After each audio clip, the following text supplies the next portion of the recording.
ტელერადიო კომპანია Georgian Times-ი წარმოგიდგენთ.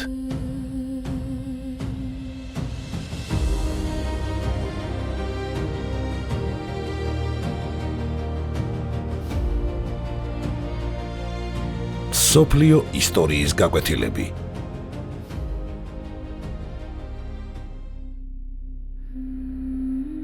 ვიკინგები.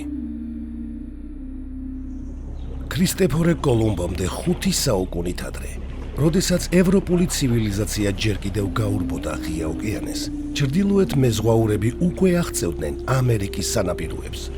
მათი სამშობლო, სკანდინავია, ევროპის ცივი ჩრდილოეთი იყო. სწორედ ამ მიწაზე ჩამოყალიბდა ხალხი, რომლის სახელმაც საუკუნეების განმავლობაში შიშის ზარი დასცა მთელ კონტინენტს. ესენი იყვნენ ვიკინგები, სკანდინავიელი მეომრები, რომლებიც თანამედროვე ნორვეგიის, შვედეთისა და დანიის მიწებზე ცხოვრობდნენ. ეს იყო ბუნებით მკაცრი მხარე, სადაც გრძელი ზამთარი, მოკლე ზაფხული და შეზღუდული რესურსები მოსახლეობას მუდმივი გამოწვევების წინაშე აყენებდა. მოსახლეობის ზრდასთან ერთად მიწის ნაკლებობა სულ უფრო მძაფრად იგრძნობოდა. გარდა ამისა, სკანდინავიური ტრადიციით, მამის მემკვიდრეობა მხოლოდ უფროს ვაჟებს ერგებოდათ. მეორე და მომდევნო შვილებს კი ბედის ზღვაში უნდა ეძიათ. სწორედ ამ პირობებმა უბიძგა ჩრდილოეთელებს შორეული ლაშქრობებისკენ. სიტყვა ვიკინგი თავდაპირველად მეკობრეს ან მოგზაურს ნიშნავდა.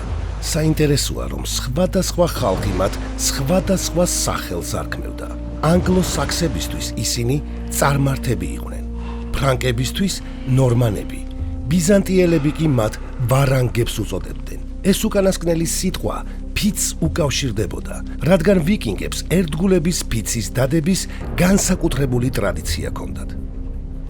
ვიკინგების ძლიერების მთავარი სიმბოლო და იარაღი მათი ხომალდი დრაკარი იყო. ეს გემები თავისი დროისთვის ნამდვილ ტექნოლოგიურ სასწაულს წარმოადგენდა. დრაკარები იყო გრძელი, ვიწრო და მსუბუქი, რაც მათ საშუალებას აძლევდა, როგორც ღია ოკეანეში, ისე მდინარეებში სწრაფად და დაუბრკოლებლად ეცურათ. გემის კიჩოზე ხშირად დრაკონის თავი იყო გამოსახული, რის გამოც შეერქვათ მათ ეს სახელი. ვიკინგებს იმდენად უყვარდათ თავიანთი ხომალდები, რომ მათ ოკეანის ბიზონებს ან მებრძოლ დრაკონებს უწოდებდნენ.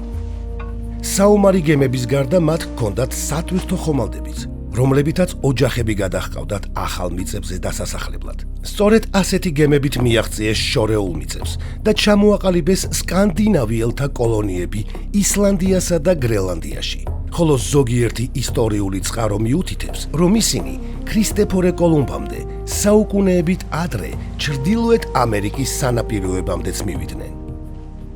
ბრძოლის ველზე ვიკინგი მეომარი დაუმარცხებელი იყო. მათი მთავარი იარაღი ხმალი, ნაჯახი და შუბი გახლდათ. ხმალი განსაკუთრებულ სტატუსს ანიჭებდა მფლობელს. მას ხშირად საკუთარ სახელს არქმევდნენ და თაობიდან თაობას გადასცემდნენ. მეტრიანი დიამეტრის მრგვალი ფარები კი მათ საიმედო დაცვას უქმნიდა. გავრცელებული მითი რქიანი მუზარადების შესახებ სიმართლეს არ შეესაბამება. რეალურ ბრძოლაში ისინი პრაქტიკულ, უბრალო რკინის მუზარადებს იყენებდნენ. ვიკინგების სისრაფე და მოულოდნელი თავდასხმები სანაპიროზე მათ უპირატესობას ანიჭებდა. 840 წლიდან მათ ხომალდებით ცხენების გადაყვანაც დაიწყეს, რამაც საშუალება მისცათ ხმელეთის სიღრმეშიც სწრაფი რეიდები განეხორციელებინათ. თუმცა ვიკინგების ცხოვრება მხოლოდ ომი და ძარცვა არ ყოფილა. შინ დაბრუნებულნი, ისინი მშვიდობიან გლეხებად და ოსტატ ხელოსნებად იქცეოდნენ. სკანდინავიურ საზოგადოებაში ქალებს განსაკუთრებული უფლებები ჰქონდათ. სანამ მამაკაცები ლაშქრობაში იყვნენ, ქალები მართავდნენ მეურნეობას, ფლობდნენ ქონებას და იღებდნენ ეკონომიკურ გადაწყვეტილებებს. შუა საუკუნეების ევროპის სხვა რეგიონებთან შედარებით, ვიკინგი ქალები გაცილებით მეტი თავისუფლებით სარგებლობდნენ. ვიკინგების სიმამაცეს დიდწილად მათი რწმენა განაპირობებდა. მათი მთავარი ღმერთი ოდინი იყო, ომისა და სიბრძნის მფარველი. ასევე თაყვანსცემდნენ თორს, ელვისა და ჭექაქუხილის ღმერთს, რომელიც თავისი ჯადოსნური უროთი ადამიანებს გოლიათებისგან იცავდა. სკანდინავიელებს სჯეროდათ, რომ ბრძოლაში გმირულად დაღუპული მეომრები ვალჰალაში, ოდინის დიდებულ სამფლობელოში მოხვდებოდნენ, სადაც საუკუნო ნადიმი ელოდათ. სიკვდილი მათთვის დამარცხება კი არა, დიდებული დასაწყისი იყო. ვიკინგების ეპოქის სისხლიანი დებიუტი 793 წელს შედგა, როდესაც მათი სწრაფი ხომალდები მოულოდნელად მიადგნენ ინგლისის ჩრდილოეთ სანაპიროსთან მყოფ კუნძულს და თავს დაესხნენ იქ მდებარე მონასტერს. ჩრდილოელმა წარმართებმა ტაძარი ააოხრეს, ბერები დახოცეს, ან ტყვედ წაიყვანეს, ხოლო საეკლესიო საგანძური სრულად გაძარცვეს. ამ მოვლენამ ევროპა შოკში ჩააგდო. ეკლესიის დარბევამ მსოფლიოს დაანახა, რომ ვიკინგები არა მხოლოდ მეზღვაურები, არამედ დაუნდობელი დამპყრობლები იყვნენ. დროთა განმავლობაში მათი თავდასხმების არეალი კიდევ უფრო გაიზარდა. 845 წელს ვიკინგები 120-მდე ხომალდით პარიზს მიადგნენ.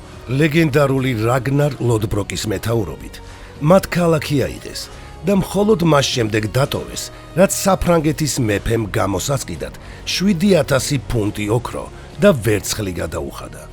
მოგვიანებით მათ ესპანეთი და პორტუგალია დალაშქრეს. გიბრალტარის გავლით კი ხმელთაშუა ზღვაში შევიდნენ და იტალიას, სიცილიასა და ჩრდილოეთ აფრიკას მიადგნენ. აღმოსავლეთით, დინარეების მეშვეობით, ვიკინგები რუსეთის სიღრმეშიც აღმოჩნდნენ.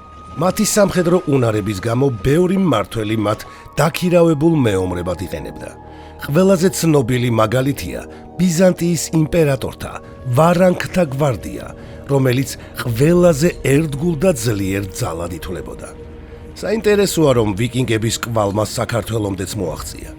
მე-11 საუკუნეში მეფე ბაგრატ მე-4-ის დროს 700-მდე ვიკინგი მონაწილეობდა სასირეთის ბრძოლაში, კლდეკარის ერისთავ ლიპარიტ ბაღვაშის წინააღმდეგ. სახელოვანმა ერისთავმა მეფის ლაშქარი დაამარცხა, ხოლო ტყვედ ჩავარდნილ ვიკინგებს სამარცხვინო სასჯელი გამოუტანა. მათ დიდი საცრები დააჭერინა და ლიხის ქედი პურის ცრით გამოატარა. ამ უჩვეულო და დამამცირებელი აქტის შემდეგ ვიკინგების ეპოქა წარსულს ჩაბარდა. სკანდინავიაში ქრისტიანობის გავრცელებამ, ძლიერი სამეფოების ჩამოყალიბებამ და გემთმშენებლობის განვითარებამ ძველი, მეკობრული ცხოვრების წესი დაასრულა. მიუხედავად ამ ყველაფრისა, ვიკინგები იყვნენ არა მხოლოდ დამპყრობლები, არამედ უშიშარი მეომრები, რომლებმაც ჩრდილოეთის მკაცრი სამყაროდან ევროპის ისტორიის ერთ-ერთი ყველაზე დრამატული ეპოქა შექმნეს.